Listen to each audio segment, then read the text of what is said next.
જૂનાગઢ જિલ્લામાં છેલ્લા 3 દિવસના ભારે વરસાદને કારણે પીજીવીસીએલને અંદાજે ₹54 લાખનું નુકસાન પહોંચ્યું છે। વરસાદને કારણે 4 ડિવિઝનમાં કુલ 139 વીજ પોલ અને 11 ટ્રાન્સફોર્મર જે નુકસાનગ્રસ્ત થયા હતા। પીજીવીસીએલની 134 ટીમો દ્વારા મરામત કામગીરી હાથ ધરવામાં આવી છે, જેમાં અત્યાર સુધી 60 વીજ પોલ અને 3 ટ્રાન્સફોર્મર કાર્યરત કરી દેવાયા છે।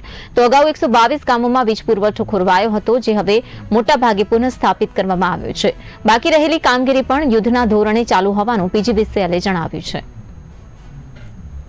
ગયા સોમવારથી સોમ મંગળ બુધ જે ભારે વરસાદ પડ્યો જૂનાગઢ જિલ્લાની અંદર, એમાં ખાસ કરીને વર્તુળ કચેરી પશ્ચિમ ગુજરાત અંતર્ગત 4 ડિવિઝન લાગુ પડે છે: જૂનાગઢ શહેર વિભાગ, ગ્રામ્ય વિભાગ 1, ગ્રામ્ય વિભાગ 2 તથા વેરાવળ। 4 ડિવિઝનમાં થઈ અને ભારે વરસાદના કારણે ટોટલ 139 થાંભલા અમારા પડી ગયેલા છે, જેમાંથી અત્યાર સુધીમાં 60 થાંભલા ઊભા કરી દેવામાં આવેલ છે। હજુ 79 જેટલા થાંભલા બાકી છે, જે ખાસ કરીને ગ્રામ્ય વિસ્તારમાં છે અને ખેતીવાડી વિસ્તાર લાગુ પડે છે, કે જ્યાં હાલની તકે પાણી ભરાયેલા હોય